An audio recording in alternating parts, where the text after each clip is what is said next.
Red book మీ వేట సాగుతుంది, అదే పనిగా అరెస్టులు చేస్తున్నారు, ఇది కోర్టుల్లోనూ రాజకీయాల్లో మీడియాలో ఏదో పెద్ద సంచలనంగా మారుతుంది అని అడిగినప్పుడు మట్టుకు కొంచెం ఆయన భిన్నంగా స్పందిస్తున్నారు. మేము ఎప్పుడు ఏం చేయలేదు. హానరబుల్ ఫార్మర్ చీఫ్ మినిస్టర్ను, గౌరవనీయుడైన మాజీ ముఖ్యమంత్రిని ఒక్కసారైనా మేము అవమానించామా? మేము మాజీ ముఖ్యమంత్రి పట్ల పులివెందుల శాసనసభ్యుడిగా ఆయన పట్ల మేము పూర్తి గౌరవమే చూపిస్తున్నాము. పైగా ఆయన కుటుంబాన్ని ఏదైనా అన్నప్పుడు మేము చాలా చర్య తీసుకున్నాము. కానీ అదే మా కుటుంబాన్ని, మా అమ్మగారినో లేకపోతే మా ఆవిడనో లేకపోతే ఇంకెవరినన్నా అన్నప్పుడు వాళ్ళు ఏమైనా చర్య తీసుకున్నారా? బట్ వాళ్ళు తీసుకోలేదు. అంటే ఇక్కడ రెడ్ బుక్ చర్య తీసుకోవడం తప్పదు అనే దానికంటే కూడా మేము చట్ట ప్రకారం తప్పులను విచారిస్తున్నాం తప్ప మేము గౌరవానికి ఎక్కడ భంగం కలిగించడం లేదు అనే మాట లోకేష్ చాలా స్పష్టంగా చెప్పడం అనేది ఖచ్చితంగా ఒక మెసేజ్, కొత్త మెసేజ్ పంపించాలి. ఏకపక్షంగా తమ ఏదో కక్ష సాధింపుతో ఉన్నాము, ఈ రెడ్ బుక్ దీంతోనే నడుపుతున్నాము అని సాగుతున్న దాన్ని కొంచెం భిన్నమైన సందేశం, మెసేజ్ పంపించాలనే ప్రయత్నం జాతీయ మీడియాలో చేయటం అనేది మనకు అది చాలా గమనించదగిన అంశమే. ఇంకా మూడోది, అదే సమయంలో మీరు అన్నట్టుగా రఘురామకృష్ణరావు, సరే ఆయనేమో డిప్యూటీ స్పీకర్ అనుకోండి, ఆయన నిర్ణయాత్మకమైన పదవిలో ఉన్నారని మనం చెప్పలేము. పదవి విషయంలో ఆయన కొంచెం అసంతృప్తికి కూడా గురైన మాట నిజమే. ఆ తానా మహాసభలు వీటిలో పాల్గొంటున్నప్పుడు ఆయన అక్కడ మాక్ అసెంబ్లీ అదంతా మళ్ళీ అదొక కథ, అవన్నీ విస్తారంగా అందుబాటులో ఉన్నాయి. అక్కడ ఏ శాఖ, మీకు ఏం మంత్రి పదవి వస్తే ఏం శాఖ కోరుకుంటారు? అసలు ఈ ప్రశ్న అడగడమే మిమ్మల్ని కొన్ని ప్రశ్నలు మీడియా పరమైన అడగము. ఎందుకని అంటే మీరు అవి మీరు చూసుకోవాలి కానీ బయట అడగరు కదా. కాబట్టి ఆయన అడిగితే ఆయన నాకు ఒక్కరోజైనా హోంశాఖ చేయాలని ఉంది. హోంశాఖ చేస్తే బ్లడ్ బుక్, రెడ్ బుక్ ఇవి మళ్ళీ అంటే రెడ్ బుక్ కాదు బ్లడ్ బుక్.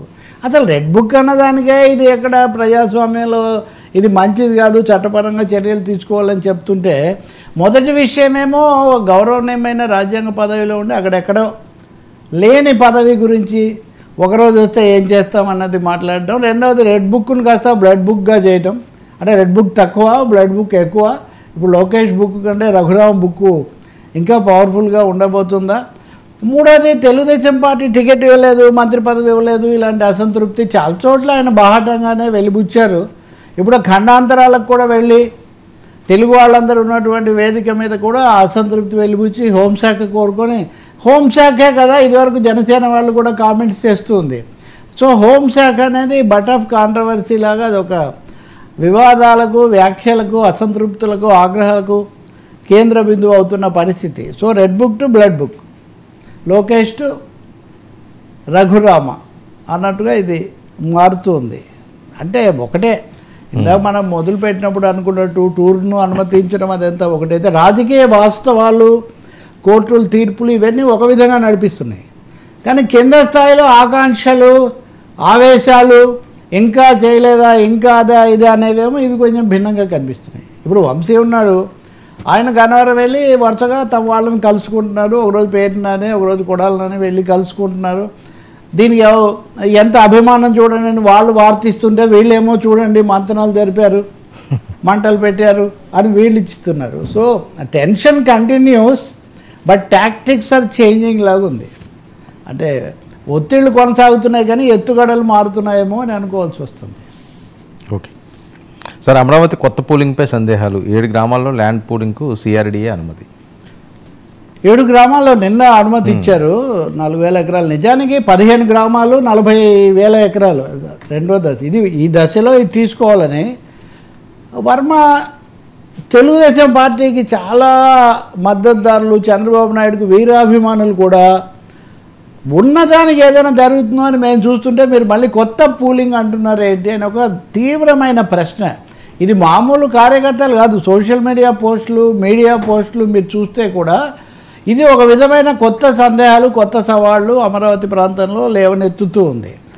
ఎవరో కూడా చెప్తున్నారు, ఒకటి మంచి వార్త, ఒకటి చెడ్డ వార్త. మంచి వార్త ఏంటంటే కేంద్ర ప్రభుత్వం కొంతవరకు అనుమతి ఇచ్చింది, గ్రాంట్ ఇచ్చే అవకాశం ఉంది. ఈ అవకాశం ఉంది, అప్పుడెప్పుడో నిర్మలా సీతారామన్ చెప్పారు. ఇటువంటివే తప్ప నిర్దిష్టంగా కేంద్రం మేము అమరావతి ఖర్చు మొత్తం భరిస్తాము, ఆంధ్రప్రదేశ్కి ఆ భారం లేదని వాళ్ళు చెప్పినటువంటి దాఖలాలు, సాక్ష్యాధారాలు ఇంతవరకు లేవు. ఉంటే ఎవరైనా చెప్పొచ్చు.